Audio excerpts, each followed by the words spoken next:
Alright, here's Fandy's video. Make sure you click on it. We don't want to be stealing content. Make sure you watch it as well. Hi, my name is Morgan. I am one of the associate game directors on World of Warcraft. And yeah, I'm Patrick Scarborough. I am a senior game designer on World of Warcraft, specifically the rewards team, handling items and like progression systems and stuff like that. Oh, so this is the person we should be mad at. It's the head of the rewards team. I see. So we'll just get right on into it. Yeah, I know. Can you elaborate on the gear progression system in 10.2 and how it'll be different to 10.1? It felt like it was almost too powerful. Will be adjustments to things, for example, like how fast you can upgrade Oh, your that's gear? such a good question. Yeah, actually, I'm very happy to answer this one. I am a big fan of the universal upgrade system. You know, it was something that was worked on by a lot of members of my team, and they were, it was pitched as an experiment. It was like, well, let's do this for one season and see how it goes, right? And after we saw how it played out in Embers of Neltharion, we're happy to say that it's going to come back tentatively full-time, but with a lot of adjustments. One of those, to get it out of the way, as you mentioned, is yeah, we saw that people were gaining item levels like very quickly relative to how they would normally progress in a patch. It's something that you and probably a lot of people were, felt. But we also saw that there were a lot of positives to the system as well. So we want to be very careful that, you know, I think a lot of people have been like, oh no, they're gonna dunk on it. You know, it's gonna be completely ruined. No, it's totally what I just said. We are basically making it so that you can only get we'll say so I'm getting caught up on all the changes in my mind.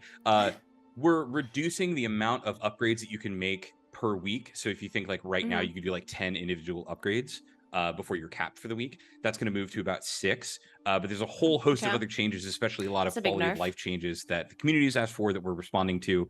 So in one, we're actually making each of the tracks larger. So there's a lot more smoother progression. Wait, 6? Wait, so you were able to get 10 crests, right?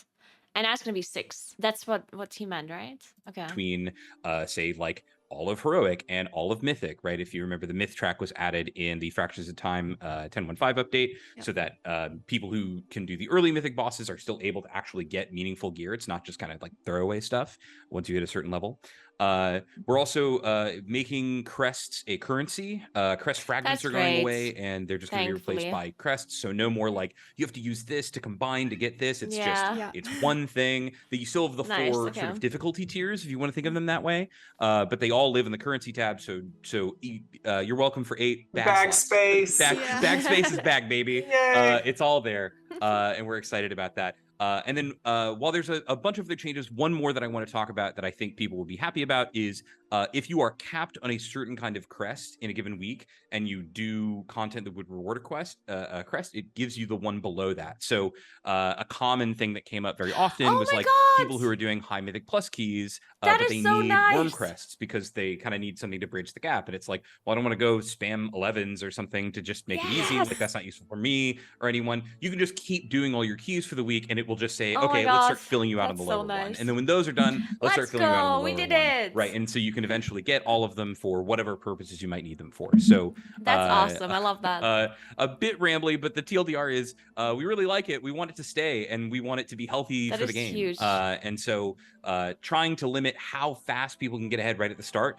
but actually allowing you to advance better and more stages later into a patch. So hopefully a smoother progression and something that feels like it doesn't just kind of peak and then stop. I mean, I think those are perfect changes. So, were you guys happy with the tuning of the Aberrus raid? And can we expect the Emergicil raid to have similar tuning and difficulty? Yeah, I can give you a TLDR. So basically, he's saying that the crest upgrade system is going to come back in next patch 2. But it's going to be a currency. You don't have fragments anymore. You just get the crest, basically. But they're going to be in your currency tab. And you only get 6 per week instead of 10 is, I believe, what he said. Something like that, at least. So you basically just get less upgrades per week. He also said that you get the lower crests. So let's say because the way it worked this patch was if you were spamming plus 20 keys, you would only get aspect crests, but you did not get worm crests or dragon crests or anything, right? You only got the highest ones.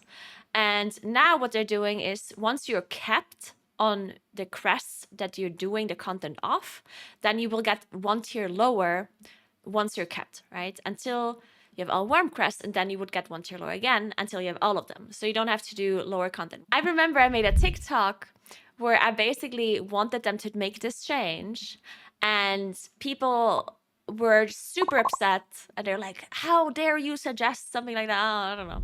But now they're doing it, which is great, and I'm very happy.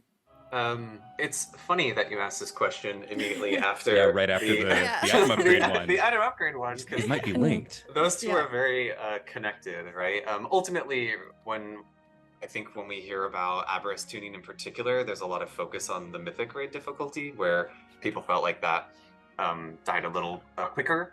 But we also really think it's important to look at the whole spectrum, right? Not only from LFR, which is where spoilers, the vast majority of our players actually experience it is in LFR, and then from normal to heroic all the way up to mythic.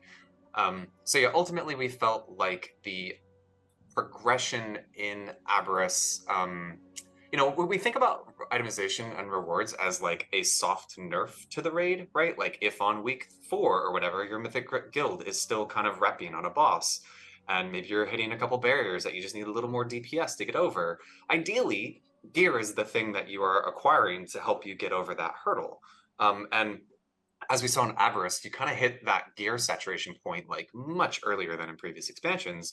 So if people, well, one, it either led to people, kind of killing things a lot quicker than they might have expected, or there were the people on the other end of the spectrum who were still running into roadblocks there, right? Maybe their skill level isn't as high, and then they didn't really have any ground to go to, right? They were just kind of stuck, and they're like, well, do we wait for nerfs? Like, we're not getting much more gear. So we definitely think that these, things were very intertwined between one another. Ultimately, we always kind of have our tuning targets across all difficulties. The mythic, there was a couple, I think, adjustments we said we might have changed. Like if you would have changed the position of like Rashok and Magmarax or something, we would have tuned one of those a bit more, and they had a couple more knobs there, but ultimately, generally happy with it. And then just a better understanding of the item upgrade system, as well as these changes, we think will help with, where the tuning lands on our new raid. The landing tunes. This is a mouthful. Amir Drasil, Dreams Hope. Which is the new raid in Guardians of the Dream. So we're really, really geeked out about that raid. It's got some really cool themes, some pretty epic raid bosses. Lots to talk about there too. All right, so I guess he didn't really answer the question ish. I mean, he said they were not super happy about like the Rashok Magmarax kind of thing. Like the Magmarax was a little bit too easy, I guess, and Rashok maybe a bit too hard in comparison. But he didn't necessarily say if they want to tune the raid similarly or not, right? Which I guess is not something they ever really talk about anyway, so I wouldn't really expect him to answer that question properly. Like, he's not going to sit here and be like, oh, we're going to tune the raid to last the Race to World first teams 1 week exactly. Like, they're obviously not going to say that, so... Will there be very rare items in the 10.2 raid, like potentially a Druid Legendary? And are there any plans to make it possible for players to potentially target any of the very rare items? Maybe something similar to the Dinar system. I don't know if I said that right, but in Shadowlands Season 4. It's funny. Now you have me, I made the thing, and now I'm like, did I get it wrong? No. I've always heard it pronounced Dinar. Okay. In one way. Yeah, so they will be returning in this patch. This is something that I've talked about. What? Dinars will be back? Very interesting. Very, very, very interesting. I think he meant the rare items, but he said it right after he talked about dinars. So now I'm confused. Maybe what explain rare items are doing for making like certain re-clears and certain bosses like excitement moments that otherwise you might not appreciate, right? There's at least like a little spike of dopamine on having to kill the first boss again and again, right? Yeah. Because normally you're just like, whatever, I kind of fall asleep. But there might be something for someone that they care about, right? It's certainly been something that we have been, we felt that the launch of Dragonflight, where we introduced them, they were all too powerful and also too rare. And then with this one, there was kind of a pendulum swing backwards in Embers of Neltharion to say, what should rare items be? And we kind of landed on they should be interesting and we have ways to make them interesting and not just the best items, period. But they should have some sort of value for your raid group, but not literally everyone, right? So if you think about Kazara, 30 people in your raid don't want a screaming black dragon scale, and we think that's cool, right? But there are some specs where like, that's so good for me, I really want that, right? And so the hope is to land in that sweet spot where everyone feels like they have something that is really exciting for them, and that these effects feel like they provide your raid group some like repeat equity and kind of value to re-clearing the raid. With regards to a legendary, I don't have anything to share on that right now. But also, when it comes to targeting things like that, you know, all I can really say is we hear a lot of the feedback that people have on systems like this. You know, Shadowlands Season 4 was an experiment for a reason, and you can see, you know, like little tiny kernels of what is the current upgrade system in some of the stuff that we did then, right? So I think there is an interest, if we can make it work, to try something that could allow for like, you know, kind of reducing some of this frustration in the future, but it's not something that we have anything lined up for to share on in Okay, no 10.2. dinars. But you know, you never know for No the future, dinars. right? It's not. I think a lot of people are gonna misunderstand him here, and I hope they're not like putting that onto Wowhead or something. Like, I hope Wowhead understands what he says. I assume they do. It was just a bit weird that at the start he was explaining how to pronounce dinar, and then he said, yeah, we're gonna bring that back. But what he meant was the rare items and not the dinar system, right? So there's not gonna be a dinar system. We're just gonna have rare items again. No dinar system. To me, it's really obvious that they're not gonna bring something like that back, at least not initially, just because the reason for these rare items to exist is for people to strive for it, right? Like, that's the whole reason why they are there. The pure reason why they are made is because they want people to have like a cool thing that they're farming. It's the same with legendaries. Why do legendaries exist? Because they want people to go into the raid and like hope that they get it this time, you know, like it's like this thing that like encourages you to keep playing and keep trying. They're not gonna create a legendary and then be like, oh, and here's a currency, and if you don't get the legendary first week, then you get the currency, and then in 4 weeks you'll get it. Like, they're not gonna do that, right? Because then it completely removes this whole anticipation and this psychological like thing that happens when there's like a cool item that you really want. Like, there needs to be RNG within that, right? Because otherwise it does not have the desired effect on the player base, right? So there's not going to be anything deterministic when it comes to these rare items. Like, I doubt it's going to happen. It's possible that they do it later on, but they're definitely not going to do it like the first month of the patch, right? Like, because that would just defeat the purpose. Something that I would want people to close their minds and hearts to in the long run, right? Okay. Are you guys happy with Augmentation Evoker and the community's reception to it? And would you consider it a success? And could we potentially see more support specializations added? Ooh, good question. A couple questions in there. Yeah. Overall, I think the kind of excitement around adding a specialization in the middle of an expansion was pretty awesome. Like, that reception was really fantastic. There's a lot of really positive feedback from people who enjoy that kind of support playstyle that aren't, you know, in that quite as high stress of a situation as, say, a healer. Let's be honest, they just like being OP. And overall, very happy with the reception. When it comes... Quick pause. Okay, I do want to say one thing about this whole support role. Like, I personally think that Blizzard right now does not have enough information about people enjoying it or not. Because so many people are playing it because it's OP. And people like being OP. People like playing specs and things that are broken and overpowered and really good and really wanted, right? So I think the data and the information they have about Evoker right now, Aug Evoker, is not really accurate, right? Because what if this support spec would not be that good? Would so many people still play it? Probably not. Would people still play it? Yes, of course, right? People would still play it, but definitely not as many. And the reception would definitely be different. So I don't know, you know, like...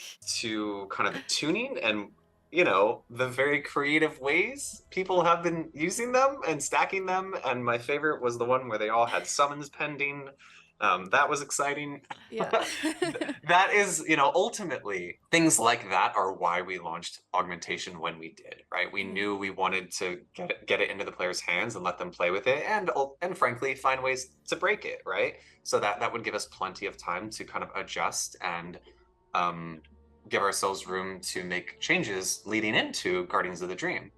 So definitely looking at things that we can do for Augmentation. I know actually just this week, Fury Incarnate is coming out, and there's a couple tweaks with Augmentation there, but that's not, you know, that's not the end. We've definitely heard feedback from people about, you know, really simple changes we can make that would squash some of the shenanigans, like having certain buffs turn, you know, get canceled on encounter start, like we've done in the past, where we'll reset people's resources. I remember in Nyalotha, people like Demonology Warlocks were like cranking all of their resources up right before the pull. So there's things like that we've seen in the past that we have ways to kind of get around. But ultimately, very happy with Augmentation. And in terms of other kind of more Augmentation-esque DPS specs, definitely not going to close the door on that. Nothing, you know, obviously nothing for Guardians of the Dream. That would be something that would be a future us thing to look into. But, you know, based on players' reception of it and, you know, the lessons that we learned, there's certainly opportunities to kind of expand that into other specs. I'm sure the Shadow Priests and Enhancement Shamans of the world are looking for something there. So we hear that feedback, but nothing for Guardians of the Dream. Okay. And I'm not really happy with the answer here, because all he said is that they're gonna look at the cheesing of the evoker stuff. And he's just saying that they'll stop people from cheesing. But he did not speak about the fact it's just OP if you use it normally, like even with no cheesing at all, especially for M+, specifically M+. Aug Evoker is what I would want them to talk about. Like, I would want them to say, hey, what are we doing? So Aug Evoker is not going to be OP in every single season from here on out, right? Like, they need to do something. Aug Evoker right now is a big problem with the way it works. Not with tuning, but the way the spec actually just works, right? Like, that's a big thing, and I kind of would want to know what they want to do. Do they just leave it like this for Season 2? So that Season 2 is going to be all Aug Evokers again, or what? Possibility and 10-man mythic rating, or are we firmly locked into another good 20-man question. mythic? Would love the potential of doing the harder difficulties with a smaller group of friends, and getting 20 people together with similar skill levels and interest and goals can be a logistical nightmare sometimes. So is that something we could maybe see in the future? I guess two things there. That is one of those types of changes where if there is a future world where we would make a change like that, it would not likely happen on like an update like Guardians of the Dream. It would happen like on an expansion boundary. So not anything for Guardians of the Dream in that regard. Now, see, I had the same thing. I did an interview once, and then people kept saying how bad I was interviewing, while other people said I did an amazing job. Like, the questions that I asked were really good. The thing is, like, if you ask a question and they don't answer the question exactly, if they talk around it, then they're not going to answer the question. They're not improvising these interviews. Like, they know what they're going to say and they know what they're not going to say, you know? In terms of future us, you know, we've had the same kind of raid structure for several expansions now. It almost feels like a miracle. Like, it felt like, actually, you mentioned you've been playing since Burning Crusade. Like, from BC to Wrath to every expansion, there was something changes about how our raids worked, and we've finally felt like we hit that sweet spot with, you know, we've got our scaling difficulty where, hey, I always used to make the joke like, I hope you have exactly 19 friends, because if you have 20, somebody isn't, you know, going to be able to play that night. So having that flex scaling really felt like a huge improvement in the overall enjoyment of the game. And then having that mythic difficulty, you know, there's a fun history there, right? Like, remember, it used to be 40-player raids, and then that always changed. There's always going to be a number where whether or not we decrease it, you know, the social structures will, you know, kind of evolve to support that, and then sometimes it'll be hard to have the correct number of players on your roster, and that's something that we feel like from a pure design perspective, having that kind of fixed raid size really opens the door to not only more options from a composition perspective, you're going to see a lot more variety in which specs and classes people are bringing, but also it allows the encounter designers to kind of create their encounters with certain assumptions, right? Like, hey, I can assume you have a warlock, so we can use a gateway for this encounter, right? Like we saw some of that on different encounters through time, essentially. I guess Painsmith was one where Painsmith is one that you was required to have a warlock gate to get through one of the spike walls. That's a fun story though. Yeah. Painsmith is a funny one though, because we designed it with the gateway in mind to get through the solid wall, and then we're watching one of the streamers do it, and like 2 people died, and we were like, and then like, oh well, that doesn't work, and we're like, no, that's supposed to work. So it was a bug that we ended up having to fix. But I didn't know that. Yeah, there's opportunities like that to design really interesting mechanics that, you know, when you go below 20, it gets a lot more narrow there. So nothing that we're looking to change in the immediate future, but certainly it's something that has come up, and it does get discussed, trust me, every expansion. Like, do we want to make any changes? So thank you for asking. Yeah, like the 10-man rating thing, like he basically said that they don't want to change the raid size for mythic rating, which I understand, but like I think that there's other opportunities for them to create smaller raid sizes for other things, right? Like it doesn't have to be mythic rating. It could be like time walking raids that they tune to be a bit more difficult, because right now time walking exists, but it's kind of a meme and you just do it for fun. But they could, oh my God, what are you doing? They could do 10-man or similar, like smaller raid sizes for like older content, or 10-man scenarios. Like there's quite a few things in my opinion they could do. Oh, one more thing that in my opinion is really important, and that was not actually the question, like, but that's a different story. Like I think it's related to the whole Asmongold thing that happened lately, where Quick said that Asmongold cannot do heroic or mythic, and it was this whole meme. And I think, like, I personally think, even though I'm a mythic raider and I don't care about heroic and normal mode difficulty very much, but as Morgan said, most raiders and most people that play WoW, they do lower difficulties, right? And I think that they should work on lower difficulties being more interesting. Because people always argue, oh, but if you don't do mythic, then your opinion on the raid doesn't really matter that much because you're just doing like the easier version. Why don't you do the more challenging version, right? But I think the point that that should be made is that if you're a WoW player, let's say you're a new WoW player or a more casual WoW player, if you go into normal mode or even into heroic, I think a lot of the bosses are boring. Like actually just boring. From a player's point of view. Usually the bosses seem to be very complicated, like very complex, because they're the same in each difficulty, except Mythic has some more mechanics, right? So the bosses are the same, mostly, and when they scale them down to lower difficulties, then they either become irrelevant, right? So you have mechanics on a boss fight that don't matter, which in my opinion already is a bad thing. Like if I do a normal mode raid and there are a couple of mechanics that I don't care about, that you don't have to play correctly, then why are they even there at all? Like at that point, it just complicates the boss for no reason, and it creates an environment where a new player is just overwhelmed because he doesn't know, okay, like I opened a dungeon journal and there's like 50 mechanics, but like half of them are not really important because it's normal mode and like they're tuned so low that you don't really care about it that much. And then you have bosses like the first boss in Sepulcher, where there's like 50 different ads and they all spawn in waves, and then you need to score and you need to put it over there, and then you go into the bubble, and then there's other mobs, they cast a spell, and like I think it's just a bad thing for casual raiders. If you compare it to other games where you can just go into the raid and the bosses are kind of self-explanatory without you having to read a guide and read the dungeon journal, and it's enjoyable. And every mechanic that happens matters. I hate comparing this to FF14. I know it's not the same game, like I understand. But if you do a raid in FF14 without knowing beforehand, then you might make a mistake. And you might not die to it, but then you know, like it's very obvious in FF14, when you do a lower difficulty, what's happening most of the time, right? So you see a big circle that you have to walk out of, and then there's this big thing that you have to snap, and then you have to go in this position, blah, blah, blah, right? And if you fail it the first time, then you'll know what you have to do the next time. Almost always, without reading a guide, right? In World of Warcraft, this is not the case.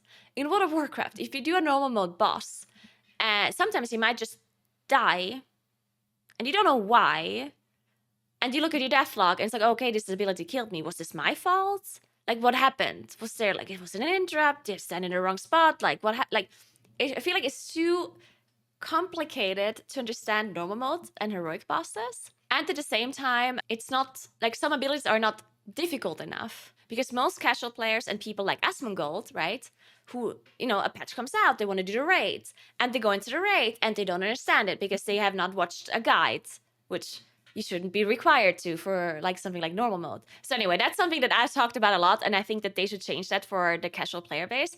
I think that that would help casual players so much to enjoy the raid more if the normal mode bosses would be better made for like for new players. But yeah, anyway, moving on. Let's Sorry. see. With more race class combinations being added, can we expect to see more races maybe having access to the Druid class? It feels like 10.2 would be a perfect time for that. Yeah.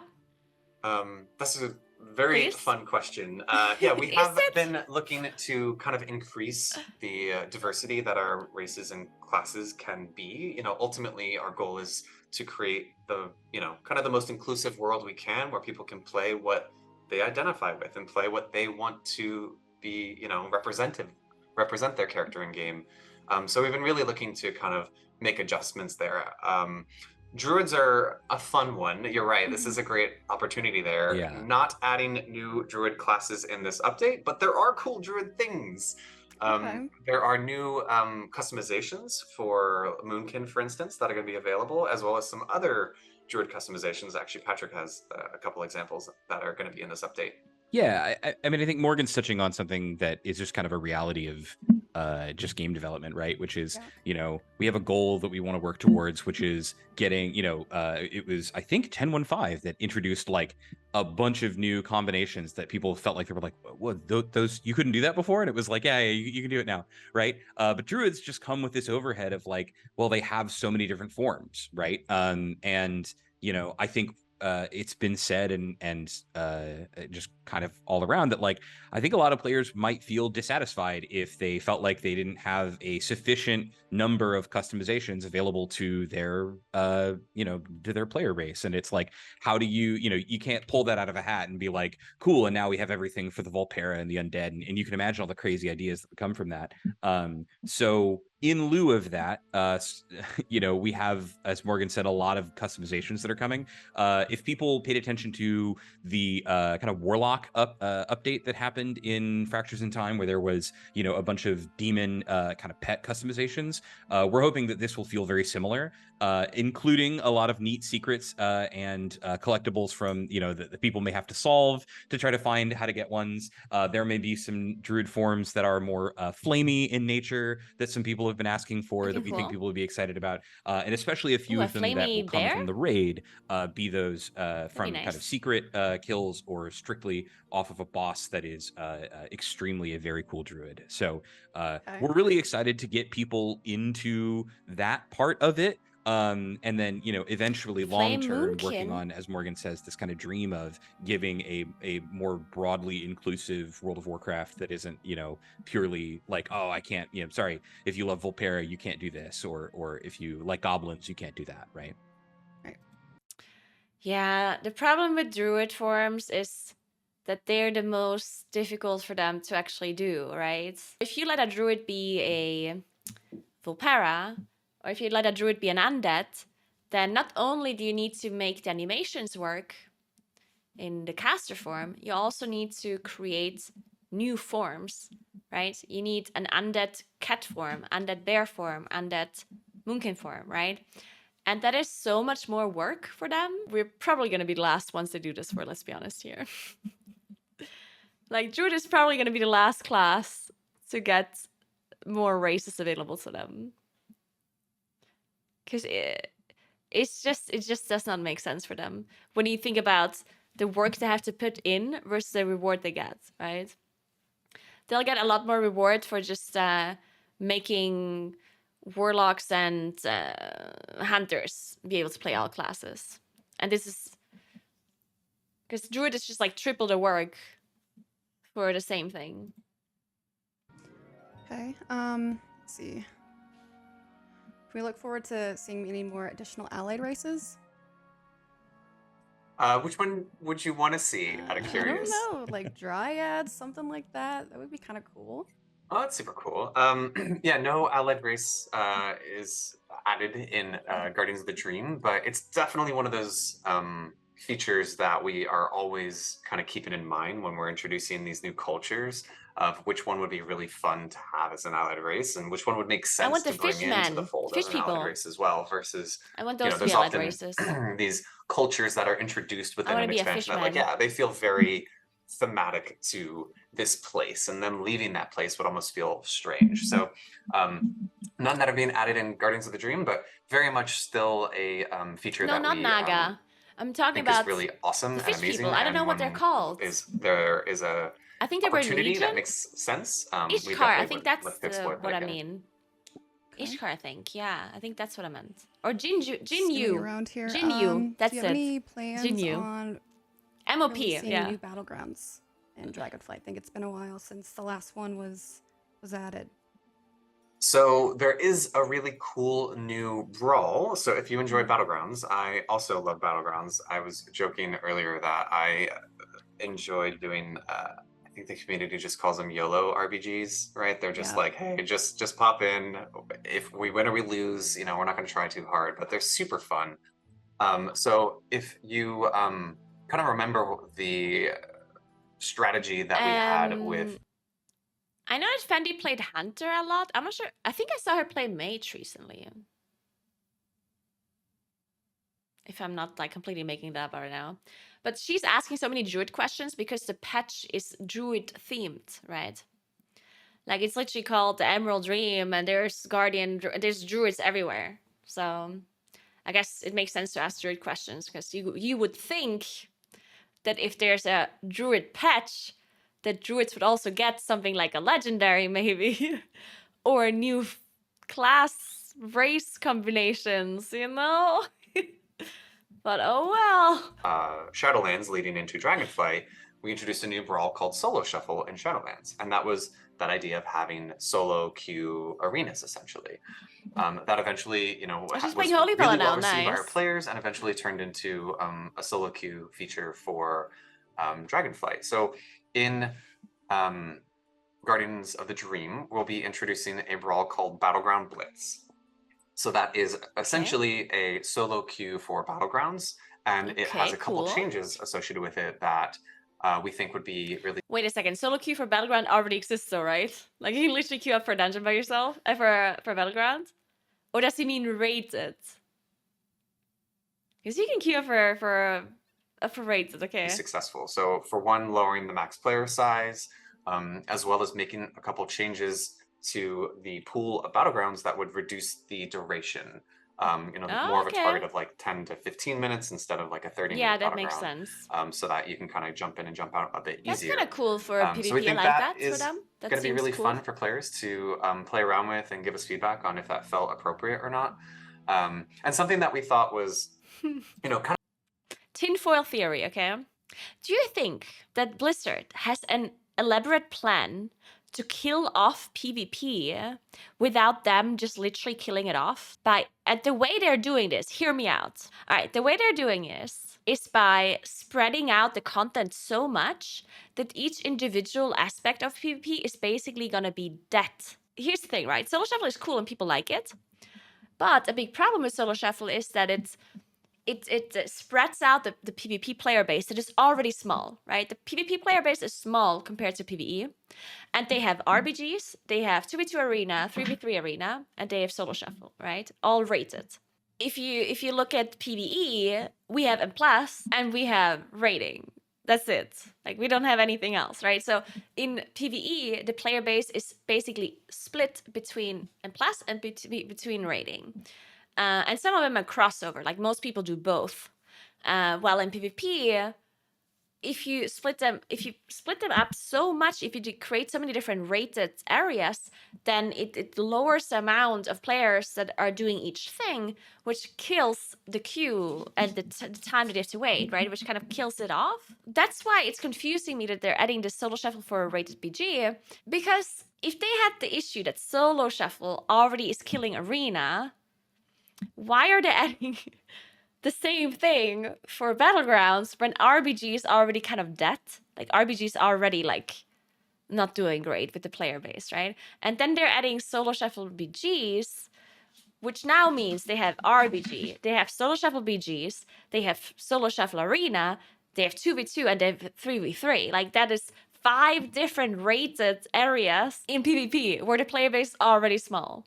So my tinfoil hat theory is that they're doing this on purpose to kill off the PvP player base by not actively killing it, but by passively killing it, by saying, well, sorry, but we just can't invest more time into PvP because you can clearly see there's not enough people playing.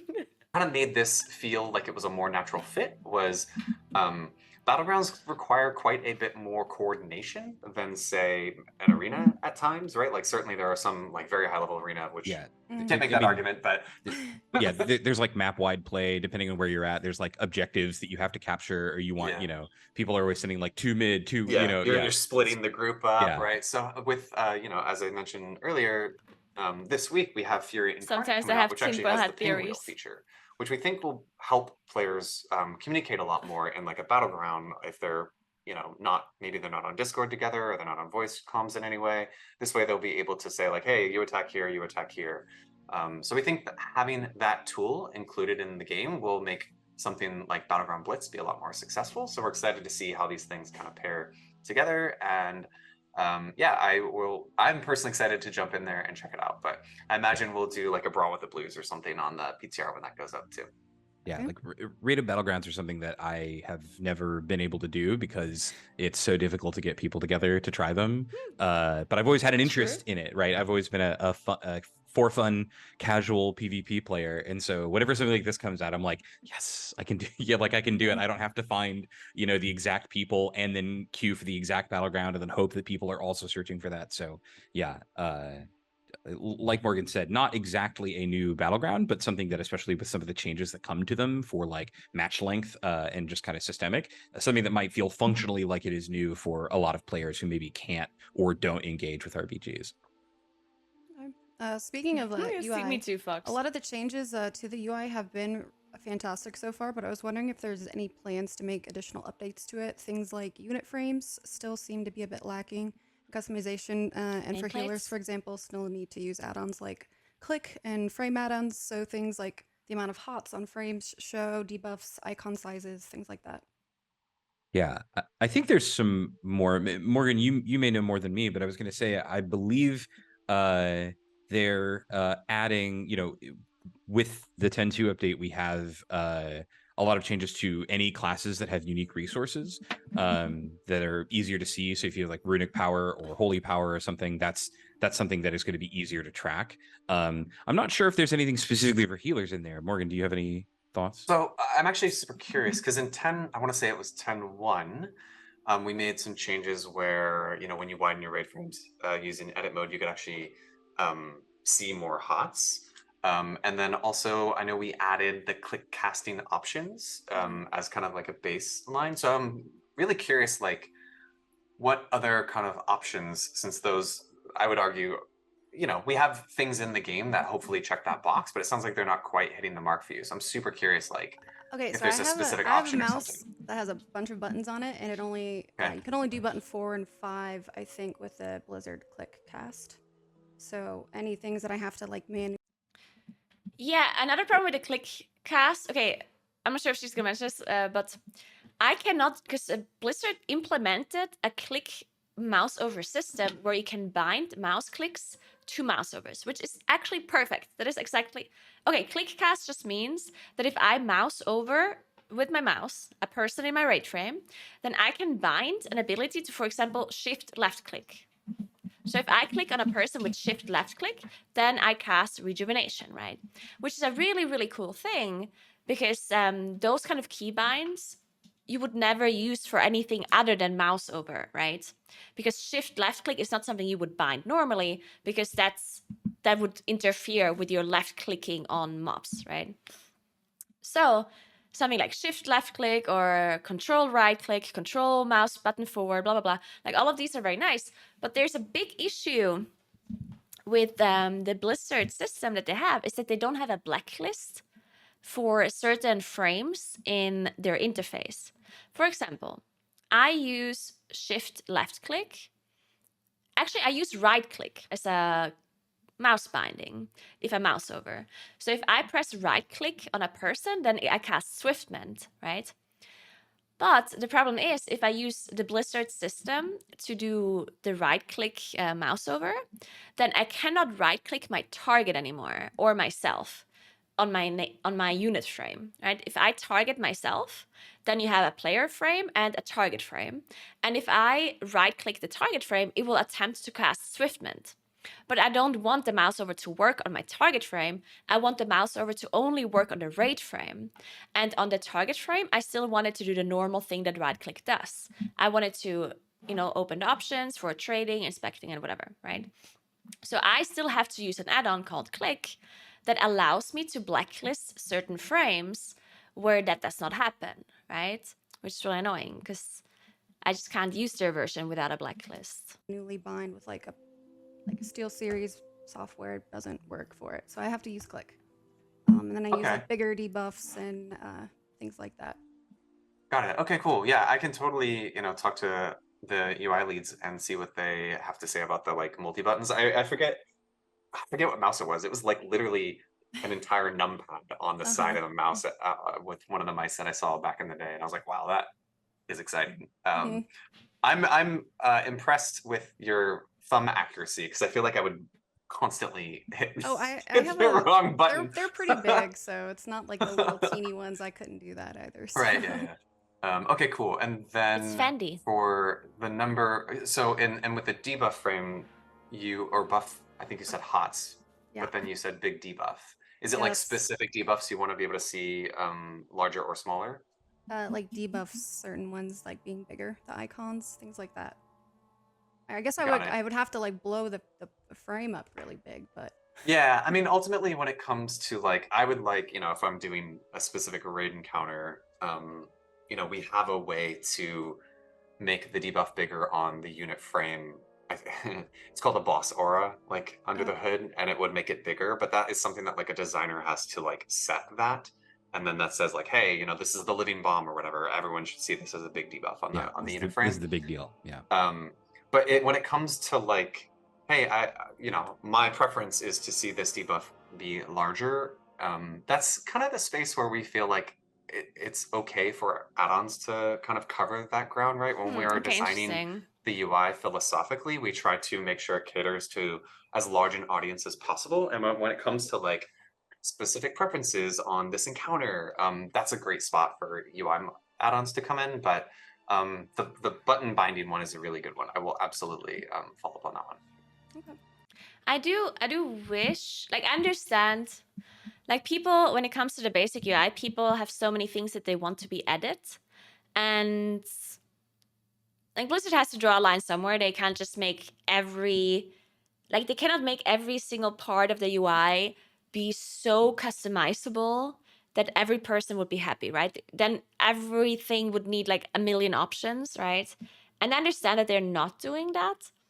But I think part of the reason why they don't want to have like a million options is also because it would be overwhelming for newer players, right? If I'm a new player and I open the editing mode and I get like a billion options, then I'm confused, right? So for it to be simpler makes sense for new players. And we still have add-ons, right? So using add-ons for certain things, I think is also good or fine. But I think something they could do, because there's certainly some options that to me seem a lot more obvious. Like, for example, customization of the raid frames. And I think, like what Fandy suggested, I think that makes a lot of sense. A lot of people would want that. And I think what they could do to make it not too overwhelming for newer players would be to add like an advanced editing mode that adds more in-depth options You know what I mean? And again, I don't want them to add a million options, but if they could just have like a toggle where you open up editing mode and then it's just like easy version, right? Where you just have the normal options that we have right now. And then you have like an advanced version or something. And if you click that on, you get like extra options, like more in-depth options, which would help a lot of players. And it wouldn't overwhelm new players because they would just look at the easy mode, right?